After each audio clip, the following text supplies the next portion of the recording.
सत साहिब सतगुरुदेव की जय। बंदी छोड़ कबीर साहिब जी की जय। बंदी छोड़ गरीबदास जी महाराज जी की जय। स्वामी राम देवानंद जी गुरु महाराज जी की जय हो।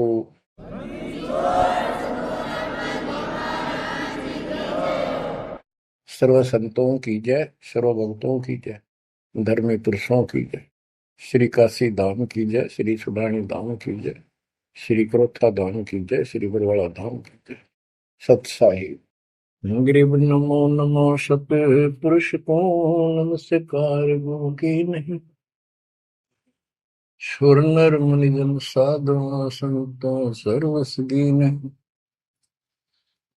सतगुरु साहिब संत सब दंडोतम प्रणाम।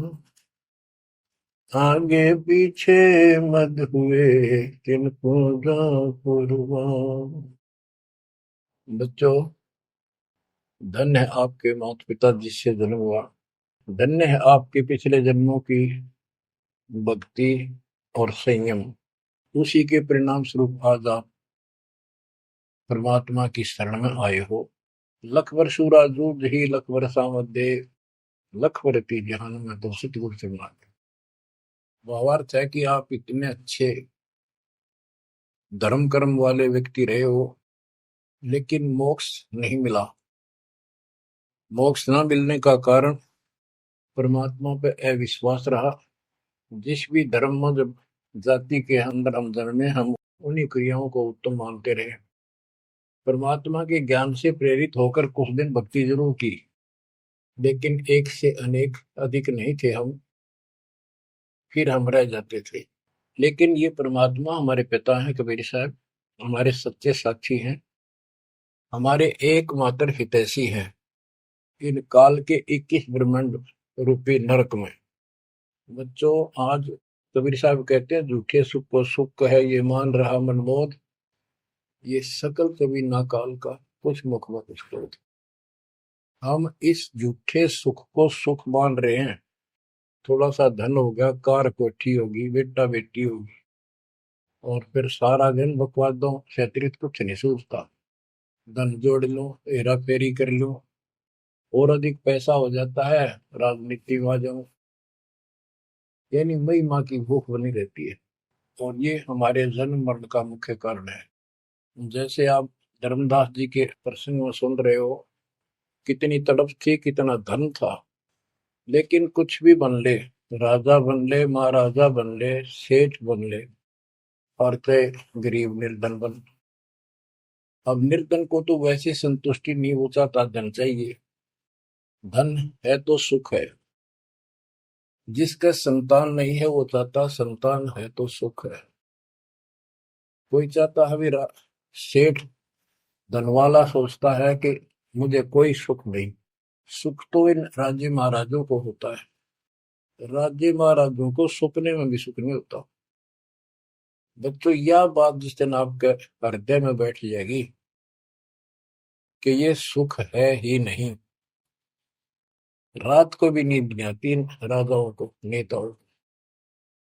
लेकिन कुछ दिन कमांड चलती है इनकी, इसी में फूले रहते हैं। फिर ये भी सोचते हैं कि स्वर्ग में सुख होगा। स्वर्ग के राजा इंद्र, वो भी महादुखी, 24 घंटे टेंशन रहती है कोई तप करके और तेरे इस राज ने छीन ना ले। स्वर्ग का राजा नीचे यज्ञ करके या तप करके बनता है, और उसमें एक शर्त होती है कि तेरे शासन के दौरान, तेरे शासन काल में यदि कोई पृथ्वी पे ऐसा तप कर लेगा जो खंड ना हो, कुछ समय निर्धारित है, और 100 अश्वमेध यज्ञ निर्बाध कर गया, तो तेरी पदवी को छीन लिया जाएगा, उसको ये पद दिया जाएगा। तो बच्चों, उस राज को बनाए रखने के लिए इंद्र कति हद भी पार कर देता है, अति कर देता है। इज्जत बेइज्जती का सवाल भी नहीं रहता। एक प्रसंग आता है, मार्कंडे गोसाई तपस्या कर रहे थे बंगाल की खाड़ी में। इंद्र को पता चला कि एक साधक मार्कंडे बहुत जबरदस्त तप कर रहा है और कुछ दिनों में उसका तप संपूर्ण होने वाला है। और तेरी गद्दी जाएगी। उसने अपने देवता गुप्त रूप में गुप्तचर छोड़े होते हैं। इंद्र ने अपनी पत्नी भेजी उसका धर्म खंड करने के लिए। कति अंत हो जाता है आदमी जब अपनी पत्नी को परपुरुष के पास भेजता है, यह कति गिरावट की अंत आ जाता है। इतना जलील होना पड़ता है इस राज्य को बनाए रखने के लिए, और वो भी हार जाती है। फिर इंद्र जाता है। ये लंबी कथा है, फिर कभी बताएंगे। मार्कंडे ऋषि इंद्र की पदवी को टारगेट करके तप नहीं कर रहा था। ये ऋषि क्या करते रहते हैं, ओम नाम का जाप करते हैं और तप, ये दोनों करते हैं। तप तो इन्होंने ब्रह्मा जी से लिया। ब्रह्मा जी कमल के फूल पर बैठे थे। जब वो होश में आए, कमल जल पे होता कमल का फूल, सब जगह जल ही जल था। आकाशवाणी हुई कि तप करो। यह आकाशवाणी उसने भगवान की मानी। 1000 वर्ष तप किया। फिर आकाशवाणी हुई सृष्टि रचो, यानी जीव उत्पत्ति करो। तो कहने का भाव ये है बच्चों, फिर बाद में इनको वेद मिले, ब्रह्मा ने वेद पढ़े। ये सारे ब्राह्मण ब्रह्मा की संतान है। इनका सबका गुरु ब्रह्मा जी है। ब्रह्मा जी ने इनको बताया ओम नाम का जाप वेद में लिखा है। बच्चों, ब्रह्मा जी ने वेदों को पढ़ा। उसमें यजुर्वेद अध्याय 40 मंत्र 15 में ओम नाम है। चारों वेदों में कहीं और दूसरा नाम नहीं, ना दोबारा ओम नाम का जिक्र है। तो इन्होंने ओम नाम तो वेदों से ले लिया और तब आकाशवाणी मान ली भगवान की ब्रह्मा जी ने। तो उसी ऋषियों ने उसी आधार पर साधना की। मार्कंडे भी वही डले ढो रहा था। उसको इतना जरूर पता था कि इंद्र का राज एक अन्य गानी ओम के जाप से ब्रह्मलोक प्राप्ति होती है। तो वो ओम नाम का जाप करता था, उधर से वो तप भी करता था। ओम नाम के जाप से ब्रह्म लोक प्राप्त होता है। गीता अध्याय 8 श्लोक 13 में गीता बोलने वाला प्रभु कहता है, ओम इति एक अक्षरम ब्रह्म विवहारन मां मनुसमरण ये पर्याति पदम देहम स याति परमाम गतिम। मुझ ब्रह्म का केवल एक ओम नाम है। जो इसका अंतिम सांस तक भक्ति करते हुए शरीर छोड़ के जाता है, वो ओम नाम से मिलने वाली परम गति यानी ब्रह्मलोक को प्राप्त होता है। ब्रह्मलोक प्राप्त होता है, ये कहाँ प्रमाण है? श्री देवी महापुराण 6 अध्याय में श्री देवी जी दुर्गा जी राजा हिमालय को बताती है। राजा हिमालय कहता है जी मुझे मोक्ष मार्ग बताओ। वो देवी का परम भगत था। देवी ने राजा हिमालय को बताया कि ओम नाम का जाप कर, इससे ब्रह्म की प्राप्ति होगी। दिव्य आकाश रूपी ब्रह्म लोक में रहता है। इति सिद्धम, ओम नाम के जाप से ब्रह्म लोक प्राप्ति है। गीता अध्याय 8 श्लोक 16 में लिखा है कि ब्रह्म लोक में गए साधक भी पुनरावृत्ति के अंदर है, दोबारा जन्म मृत्यु में आते हैं। अब जो साधना कर रहा है उसको कति उत्तम मान के कर रहा है, ना तो करे को नहीं, इच्छा ही नहीं बड़ा उसकी। बताओ, इनको ये नहीं बता तुम कर के रहे हो, इसका प्रतिफल क्या हो। एक कथा सुनाऊं, छोटा सा चुटकुला, सच्चाई है, चुटकुला नहीं।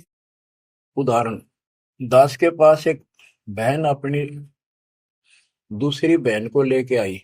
उसका पति शराब पिया करता और रोज पीटे, झगड़ा रखे।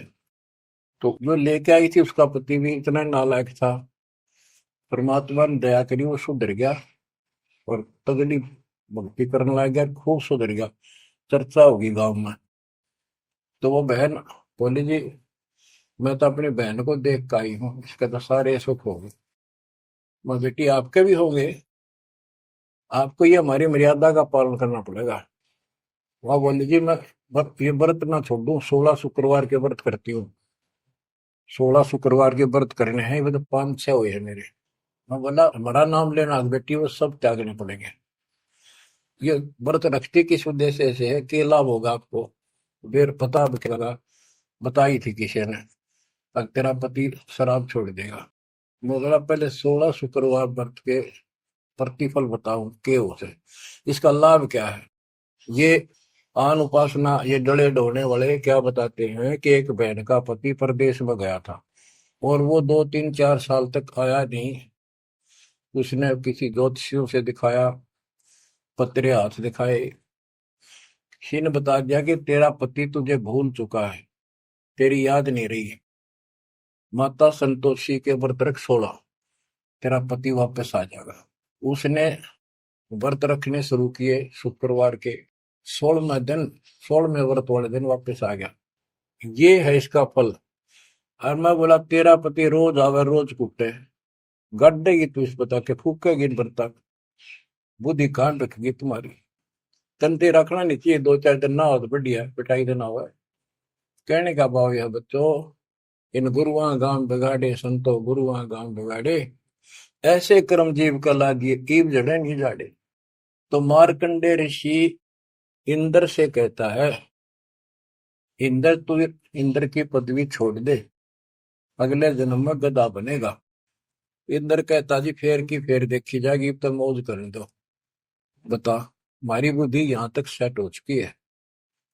फेर के देख पास तो कुमार देखेगा, कड़म मारेगा, लठ 2.5 मन का धरेगा सामान कमर पे।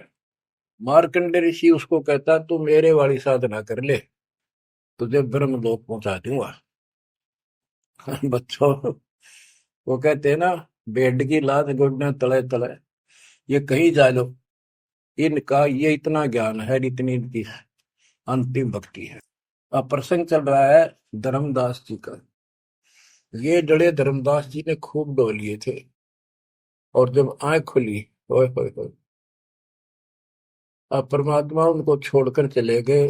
दोनों पति पत्नी देखते ही रह गए, आंखों में आंसू टपक रहे थे। ओझल हो गए भगवान जब गली से अंदर आए, राग खूब रोए अंदर बैठ के। ताकि पता नहीं आऊंगे कि ना आऊंगे ना, ये गांव नाम बताते, ये भी कमाल हो गया। परमात्मा कराते आए तो धर्मदास जी ने बोले खुशी मनाई, शरण पकड़ के बहुत कुछ प्रश्न उत्तर किए। आखिर में कहने लगे धर्मदास जी, हे प्रभु अवगत कला तुम्हारी, हम है कीट जीव वे बिचारी, सत्य लोग तुम वर्ण सुनावा, शोभा पुरुष अनसन सत भावा। हे परमात्मा, आपने सतलोक बताया, आपने परमात्मा की शोभा बताई, वहाँ रहने वाले हंसों का भी बड़ा गजब का सुख बताया। कैसे न देश राज व आही, चित इच्छा प्रभु देखन ताई। कि वो कैसा देश है, कैसा लोक है, मेरा मन करता है उसने देखो। परमात्मा बोले धर्मदास ये निर्घनी काया, निर्घनी ये बेकार, इसमें डंगा भरा पड़ा, काम क्रोध लोभ विष्टा थूक ब्लड टट्टी पेशाब, इसमें कैसे दर्शन हो गए उस भगवान के। मैं जो बताता हूं तू ऐसे भक्ति शुरू कर दे, और जब शरीर छोड़ के जाएगा तो आपको परमात्मा के दर्शन हो जाएंगे। वहां सतलोक भी देखिए, वहां सारे अपने बहन भाइयों में खुशी करे ना। धर्मदास ये निर्गनिकाया, यह तन पुरुष दरस के में पाया, इस तन में भगवान कैसे दिखेगा। तन ठीक का जब पूरा हो भाई, सतलोक तो देखो जाए। जब ये तेरा शरीर का समय पूरा हो जाएगा जीवन, फिर इसको छोड़ के सतलोक देख ली जाके। धर्मदास के चरण हो रहा, हे प्रभु दर्शा मिटाहो मोरा, चरण टेक प्रभु विनय हो ही, पुरुष दर्श बिन कल नहीं मोही। दोनों चरण पकड़ के धर्मदास ने बोला, ये भगवान एक में दिखा दो, मेरी यह भगवान के दर्शन की प्यास मिटा दो, उसके दर्शन बिना मुझे एक पल भी चैन नहीं होगी। परमात्मा बोले, भाई मैं ही हूँ प्रभु, सारी सृष्टि का मालिक मैं हूँ, मैं आपका गुरु हूँ। दीक्षा दी धर्मदास जी को मेरे, मैं आपका गुरु हूँ, मैं आपका भगवान हूँ, मैं सत्पुरुष हूँ, और मेरा ही नाम कबीर है। लेकिन उसके आवाज समझ में नहीं आई, और बार बार यही कहने लगा, भगवान के दर्शन करा दे, भगवान के दर्शन करा दो। जब मेरी आत्मा मानने गई। बच्चों विचार करो, पहले हम किसी की भी भक्ति शुरू कर दी, राम की, कृष्ण की, शंकर भगवान की, विष्णु भगवान की, किसी की भी, और सब स्वर्ग बताया करते। कदे मई का अगला स्वर्ग दिखाओ, हमने जब मानूंगा। पर जब ठीक ठिकाना आता है ये मन अड़ियल घोड़े की तरह अड़का खड़ा हो जाता। इसलिए केवल बकवाद करवानी अच्छे राह पर लगते समय सौ बाधा पैदा करता। ये मन अड़ रहा था। गुप्त भय प्रभु अविगत ताता, धर्मदास मुख आवन बाता। जब इतनी जिद करी परमात्मा अंतर ध्यान हो गया और धर्मदास मुंह खोले रह गया, ना हाँ करे ना बोले, या के बनी क्या कहने लगा, मैं मतिहीन कुमती मोहि लागा, मोहि सम कौन है जग में भागा, मैं मूर्ख प्रतीत न कीना, अस साहिब के मैं नहीं चीने। अब कौन विधि दर्शन पाऊं, दर्शन बिना मैं प्राण गवाऊं, चरणोदक बिन करुण अग्रासा, तदो शरीर कह धर्मदासा। अब क्या कहता है, मैं बड़ा निकम्मा, मैं दुष्ट आत्मा, मतिहीन, कितना मुंह ला लिया भगवान ने मेरे को, और देख मैं कितनी इज्जत कर गया, मेरे जैसा निर्भाग धरती पर नहीं। मैं मूर्ख, मैंने भगवान पर विश्वास नहीं किया, फिर रोआ बुरी तरह। इस मन की यह गंदी आदत है। अब कौन विधि दर्शन पाऊं, दर्शन बिना मैं प्राण गवाऊं, शरणोदक बिन करो न ग्रासा।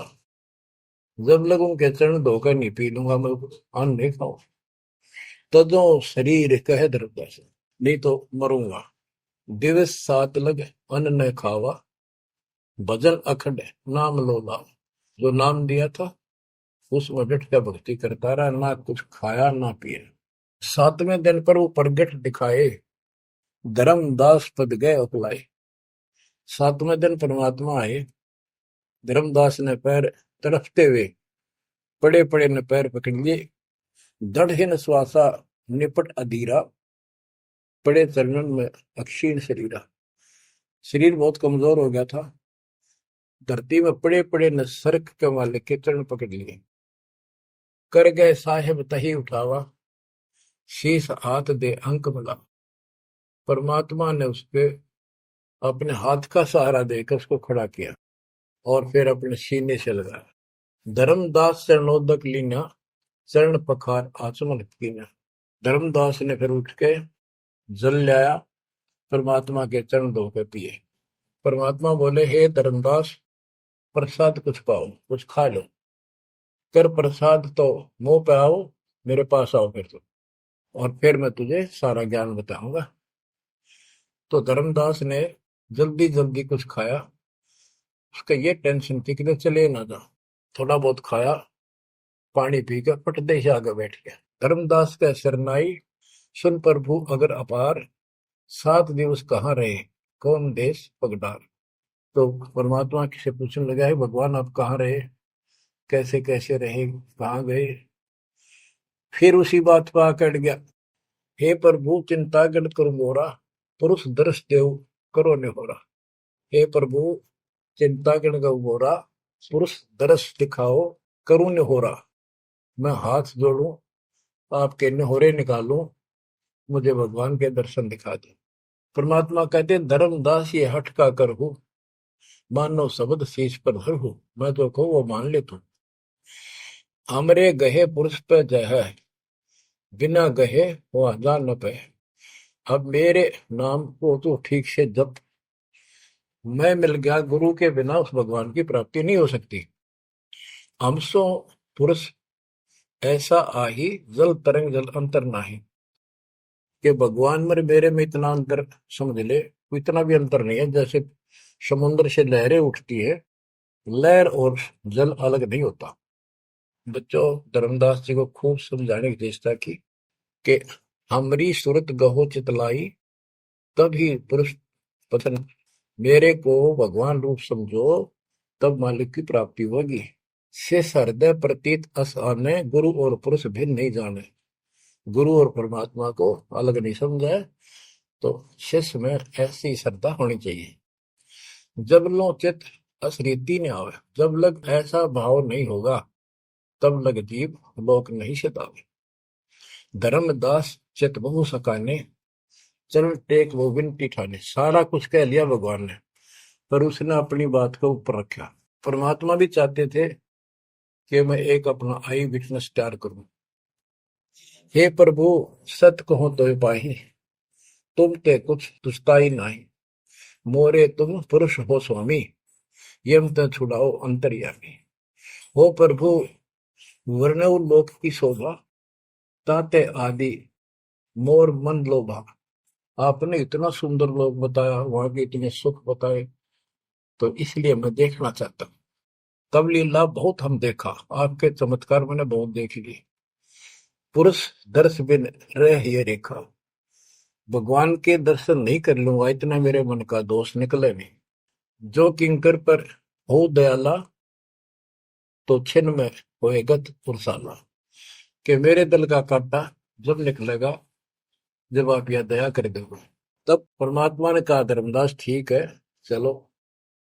बच्चों उस समय परमात्मा कबीर जी और धर्मदास अकेले उसके एक बगीची सी थी उसमें थे, दोनों ही जने थे। धर्मदास जी की आत्मा को लेके परमात्मा ऊपर चले गए। पीछे से लोगों ने देखा, घर वालों ने जाके देखा, धर्मदास आया नहीं, क्या हो गया।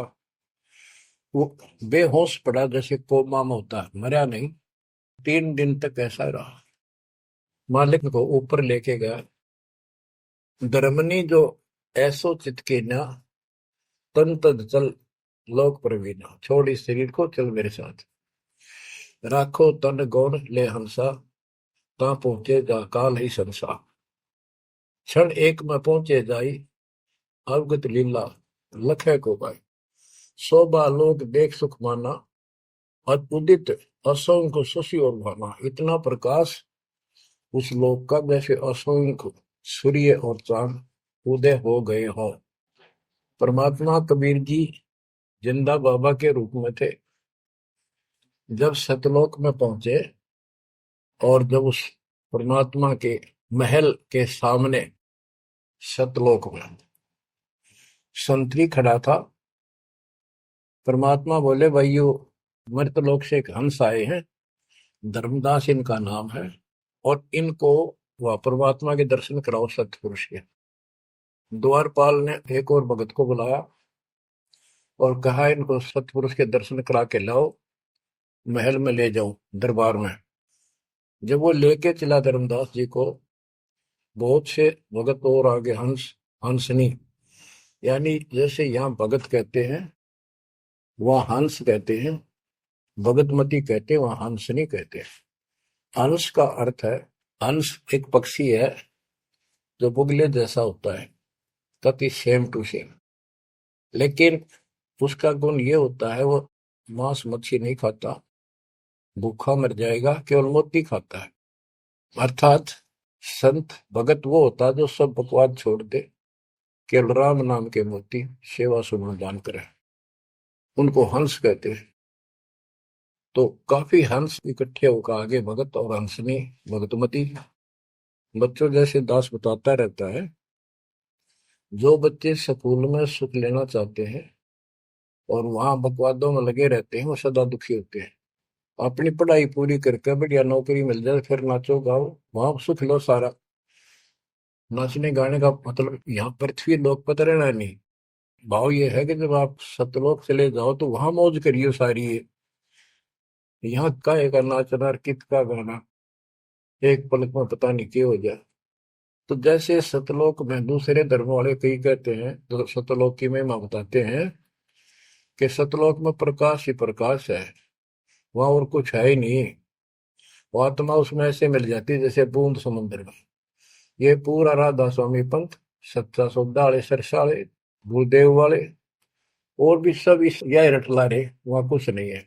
और आंखों देखा धर्मदास क्या बताता है, वाणी पढ़ता हूँ, ये वैसे लिखी हुई है पुराने समय की, शुद्ध नहीं है इतनी, लेकिन अर्थ गजब का है इसका।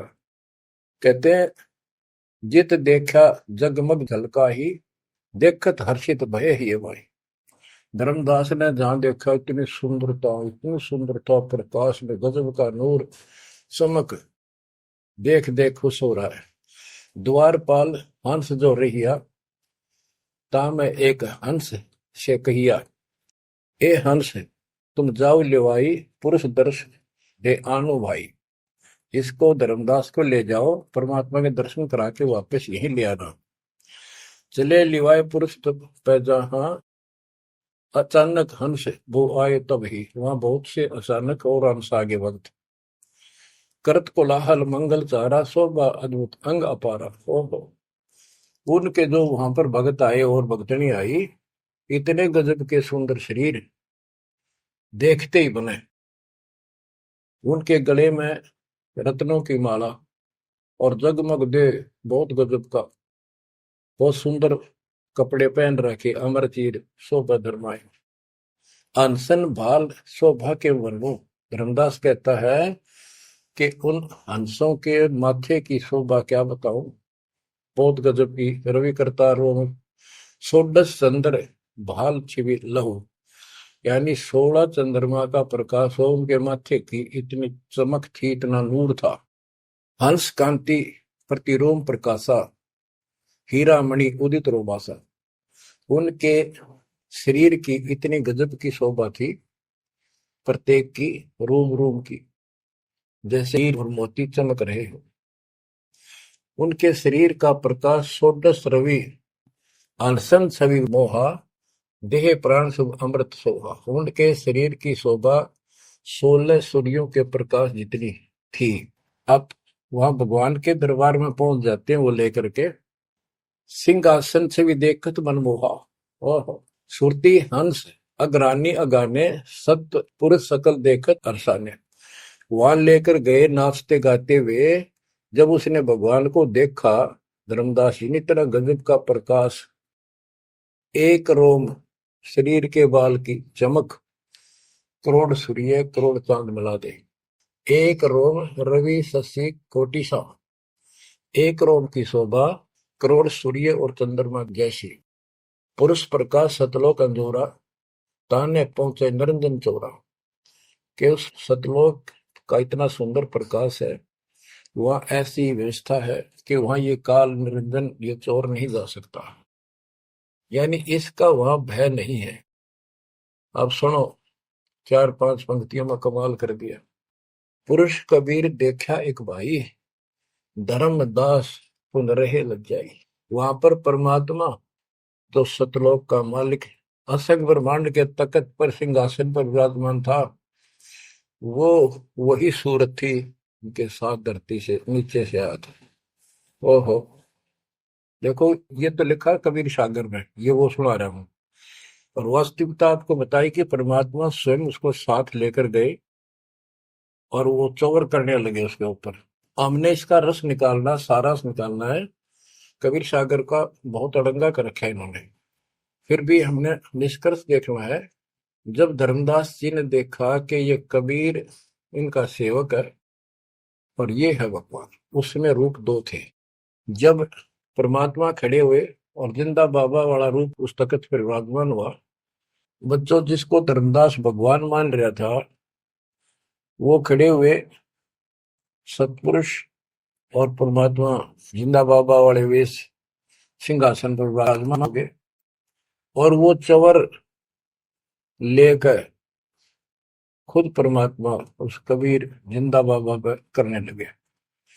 धर्मदास का आश्चर्य का ठिकाना नहीं कि अभी भगवान यो है कि ये है। इतने में वो जिंदा बाबा में समा गए, जिसको वो सतपुरुष दिखाई दे रहे थे। और वो शोभा जो कि तू जिंदा बाबा वाले शरीर की होगी। अब कहते पुरुष कबीर देखा एक भाई, धर्मदास बहुत ही लज्जाई। वहां मुझे प्रतीत नहीं आई, हे परमात्मा कैसी हिम्मत छाई। धर्मदास कहता हुआ मुझे विश्वास नहीं हुआ, ये महाराज कह रहे थे भगवान मैं परमात्मा हूँ, मैं सारी सृष्टि का रचने वाला हूँ, मेरा नाम कबीर है, असंग ब्रह्मांड का स्वामी हूँ। अब धर्मदास जी कहते हैं भगवान कबीर पुरुष एक यहाँ छिपाए, सत्य पुरुष जगदास कहा है। धाये चरण गौ अति सकुचाई, हे प्रभु हम परिचय तब पाई। हे परमात्मा अब आपको मैंने पहचान लिया, यह शोभा कस वहां छिपाओ और कस नहीं जग में प्रगट दिखावा। आपने ये शोभा वहां क्यों छुपा रखी है, वहां क्यों नहीं दिखाते, इसलिए लाखों ये अपनी असलियत को, आपके वास्तविक शरीर की शोभा को परमात्मा बोले धर्मनी जो वही छवि जग जाऊं तो ही है विकल निरंजन राव। यदि मैं इस शोभा युक्त नीचे जाऊं तो काल निरंजन पागल हो जाए। और मैंने उसको वचन दे रखा है कि मैं अपना ज्ञान समझा के जीव को लाऊंगा। और वैसे बच्चों, परमात्मा आज हमने ले जा, हम टिक नहीं सकते वहां पर। भूल जाओ इन बातों में। ये तो कहन सुन कहन की बातें हैं। उदाहरण देता हूँ, कबीर साहब कहते हैं हम मोहम्मद को वहां ले गए, इच्छा रूपी सतलोक नहीं रहे हो, उल्ट मोहम्मद महल पठाया, गुद धीरे कलमा दे। यानी हम हजरत मोहम्मद जी को ऊपर लेके गए थे कि ये समझ गया तो इन सब ने जो इसने लाखों तैयार कर रखे सबको बता देगा। लेकिन नीचे प्रभुता घनी हो गई थी, संगत उबत खूब हो गई थी इसकी। और उसके ऊपर प्रभुता पाके भूल गया भगवान को, नहीं इच्छा हुई तो वापस छोड़ दी। कुछ दिन पाछे आप भी मर गया और वहां प्रभुता भी रहेगी। काल का इतना अजब गजब जाल है बच्चों। तो धर्मदास जी से बोले कि आप नीचे जाओ। धर्मदास जी बोले भगवान ये वहां ना बेचो, यही रख लो मेरे दाता, और इस नरक में मत भेजो। अब मैं नहीं जाऊं दाता वहां पर। परमात्मा बोले भी ऐसे नहीं बात सुनेगी, वहां तुम जा, चिंता ना कर, मैं तेरे साथ रहूंगा और सत भक्ति दूंगा, उससे आपकी भक्ति गजब की बन जाएगी और भक्ति युक्त होकर यहाँ आएगा, वैसे से यहाँ ठिकाना नहीं मिलेगा तेरे। और दूसरी बात है कि तूने सब कुछ देखा है, नीचे औरों को बता, तेरे भाई बहनों को विश्वास होगा। धर्मदास कहता है मोहे राख लियो महाराज, हमसे बिगड़ी है मोहे राख लियो महाराज, हमसे बिगड़ी है, बिगड़ी है महाराज हमसे, बिगड़ी है महाराज हमसे, बिगड़ी है हमें नांगा लो महाराज, काल की नगरी है तुम्हें ना भेजो महाराज, काल की नगरी है। रो बुरी तरह, जैसे किसी ने आग में धकाया करे जबरदस्ती मर तो नौकर राख लो महाराज, हम गंदे इंसान से।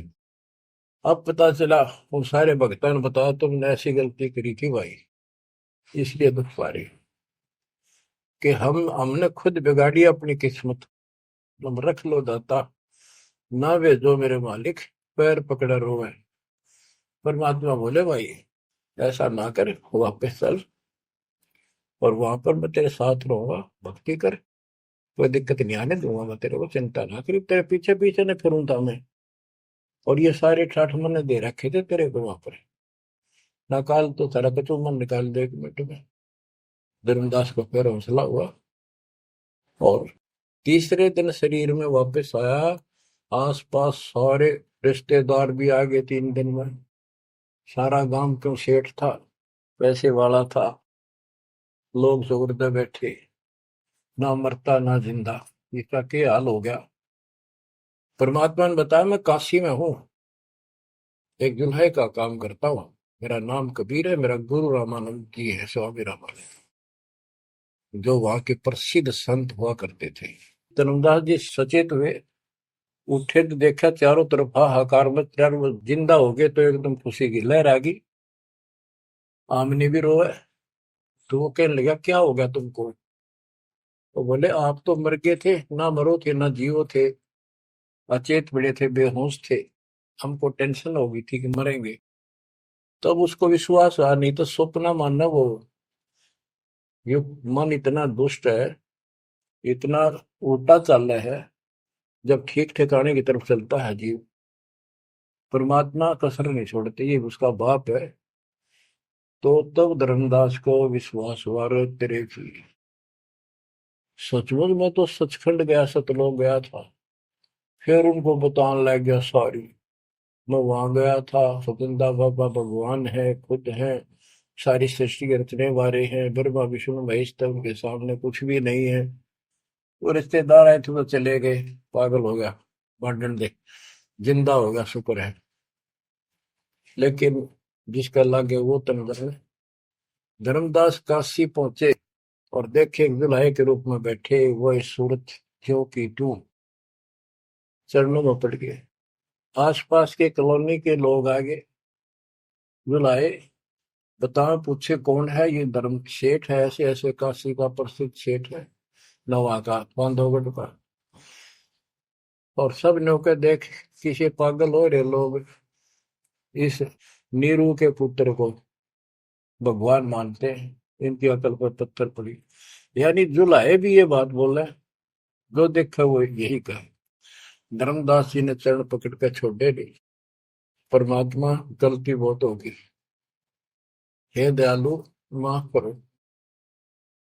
जब परमेश्वर ने उसको कहा, बच्चा तेरा दोष नहीं, इस काल ने सबकी बुद्धि फेर रखी, और जो भी ये सारा संसार आपको दिखाई देता है ये कुछ भी नहीं है।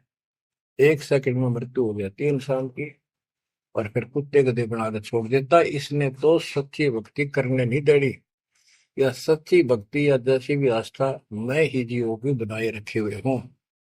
उस टाइम तो धर्मदास जी सारी मान्य था, कोई बात ही नहीं रही। अब परमात्मा बोले, धर्मदास आप अपने घर जाओ, और बच्चा मैं वही आऊंगा तुम्हारे पास। धर्मदास बोला, जी आइयो, मेरा बेटे ने भी समझाइयो, और आमनी ने भी सतनाम दिया, बेटा भाई मैं आऊंगा पक्का। धर्मदास चले गए, परमात्मा वहां आमनी को नाम दिया। और धर्मदास जी बोले, जी मेरा एक पुत्र है नारायण दास, उसको भी समझाओ। धर्मदास जी ने नारायण दास बुलाया, क्या आजा भाई, गुरु जी आई, भगवान आ रहे हैं। बैठ गया। परमात्मा ने जो ज्ञान सुनाया उठ के चल पड़ा। फिर बुलाए तभी नहीं आया। अगली बार भगवान ने खूब कह लिया, बुला लिया भाई, तेरे बेटे ने नाम दे दूंगा। धर्मदास गया, बेटा आजा, नारायण दास कल्याण हो जाएगा। काल के जाल में फंस गई। वो कहता, पिताजी आपकी मति मारेगी, इस जुलाए ने आपको बुद्धि भ्रष्ट कर दिया। देवताओं को छोटा बताता है ये देवताओं की निंदा करता है, मैं न इसके दर्शन भी करूं। धर्मदास ने खूब कह लिया, पर लड़का मानना नहीं। धर्मदास जी रोने लग गया महाराज के चरणों में। दाता एक का पुत्र मेरा हरिकाल के मुंह में जागा, दया करो दाता, इसको शरण में ले लो दाता। हे भगवान मैं बहुत दुखी हूँ। परमात्मा बोले, बेटा मैं समझाऊं तू समझावे, और इसकी माँ समझावे, कि तुम्हारे से ज्यादा इसका हमदर्द कौन हो सकता है। जब ये आपके नहीं मानता तो भाई इसको छोड़ दो। हे महाराज इन्हों के छेड़ा जाता है, हे महाराज समझाओ इसने। परमात्मा बोले, भाई यो काल का दूत भेज रखा तेरे घर पे, तेरे कति चौगरते तो बांध रखा तू, या बात मान ले मेरी। अब काल का दूत का धर्मदास का दुख हुआ इस बात का। आए इकलौते पुत्र ने भगोरू जी काल का दूत क्यों बता रहे हैं। परमात्मा बोले कि तेरा बेटा कहां पर है, उसको एक बार ले आया यहाँ पर। धर्मदास बोले, बेटा चल तो कुछ ना सुनिए, बैठ जाओ बस। वो आ गया। परमात्मा ने उसकी तरफ ऐसे आशीर्वाद वाला हाथ किया, और धर्मदास से बोला, देख ये है तेरी बॉडी के अंदर, इस शरीर के अंदर यू काल बैठा। उसका शकल देखी उसने छोरे के अंदर से, वो वास्तविकता थी उस काल के दूत की। ओछा माता, लंबे दूत, विकराल शरीर। परमात्मा बोले, यू बैठा इसके अंदर, यू काल का दूत है, ये कभी भी नाम नहीं लेगा, ना तेरे साथ चलेगा। जब धर्मदास बोला, नारायण दास है, जा बेटा जा, जा कर ले काम, कर ले काम। चरणों में पड़ गया, भगवान मेरा तो बीज नष्ट हो गया, हे भगवान मेरा तो वंश ऊपर चलेगा, बताइए काल पैदा कर हो गया मेरा तो। परमात्मा बोले, वंश ने के चाटेगा, तू पीछा छुटवा ले यहाँ से बेटा, क्या करेगा इस वंश का। ये तो काल खाई खुराक का, पहल पोशाक का, यम का बकरा पड़ता है। लेकिन हमारे तो रंग चढ़ रहा है, लोग के कहेंगे, फलाना के कहेगा, संतान ना हुई तो संपत्ति ने कौन लगा, कई बीमारी बाढ़ रखी है, कई रोग ला रखे है काल। परमात्मा बोले, ठीक है, तेरे को मैं अपना बच्चा, अपना हंस भेजूंगा, और आज से 1 साल के बाद तेरे घर में पुत्र उत्पन्न होगा, उसका नाम चूड़ामणि रखना। उस समय बताते हैं धर्मदास की उम्र 80 साल की हो चुकी थी और आमनी देव भी वरदौलिये थे। ये धर्मदास के आप विश्वास हो गए, हे मालिक, हे परमात्मा, इस उम्र में कौन कैसे बच्चे होंगे हमारे, हम तो कति व्यर्थ हो चुके हैं। तब दाता ने कहा, देख उधर देख, तेरे आंगन में एक छोटा सा बच्चा ऊपर से आया, आंगन में हाथ पैर मारे नो, एक पत्ते के ऊपर लेट गया, आकर साथ आया पत्ता उसको, ये तेरे घर में 1 साल के बाद आ लेगा। इतने बहुत ध्यान हो गया, कुछ विश्वास कुछ अविश्वास, परमात्मा की दया हुई, आमनी को गर्भ रहा, 9वें महीने 10वें दिन बच्चा हो गया, नाम चूड़ामणि रखा। और तू कुल की चिंता करता था, तेरा 42 पीढ़ी तक तेरा वंश चलेगा, चिंता ना कर। जब उसका दिल लट्टा, बच्चों गजब की बात है, तो मैं धीरे धीरे इसको पूरी सुन ले हुए कथा को, आपके बहुत से अंधेरे हट जाएंगे। अब परमात्मा ने चूड़ामणि शाना हुआ, उसको दीक्षा दी, उसी को धर्मदास जी को भी गुरु पद दे दिया था। पर बोला तो किसी ने मंत्र ना दिया, सारा सार नाम तक दे दिया उसको, और कसम खवा दी कि ये नाम किसी को नहीं बताएगा।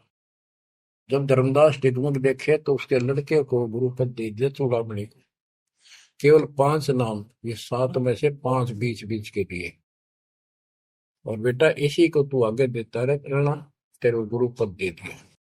परमात्मा की कोशिश थी, ये मंत्र करते रहेंगे, इनको मनुष्य जीवन मिलते रहेंगे, भगवान की आस्था इनमें बनी रहेगी, कुछ लाभ होते रहेंगे, और इस बिचली पीढ़ी तक जाना था उनको। लेकिन धर्मदास को बता दिया था कि काल मेरे नाम से 12 पंथ चलाएगा, जो सारे गलत साधना करवाएगा, और तेरे वंशज, तेरे परिवार वाले 6ठी पीढ़ी में जाके ये असली नाम भी छोड़ देंगे। एक टकसारी पंथ होगा, उसकी साधना शुरू कर देंगे, जो एक आने की नहीं होगी। जो इब सारे धर्मदास वाले दामा खेड़ा वाली गद्दी में वो टकसारी वाले की साधना चल रही है, वो 5 नाम भी गए।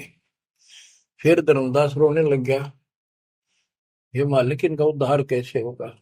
तो बोले, मैंने कुल दिया तेरा 42 वंश, तेरे उद्धार उसका होगा जो मैं भेजूंगा, एक संत भगत अपना दास, उससे तेरे पीढ़ी वाले नाम लेंगे या सारा संसार लेगा, सबकी मुक्ति हो जाएगी। बच्चों, परमात्मा की असीम रजा है, आप ये सत्यनारायण कथा सुन रहे हो और सुनते रहो, मुश्किल से ये अमर कथा मिली है सुनने को। मालिक आपको मोक्ष दे, सदा सुखी रखे। सत साई।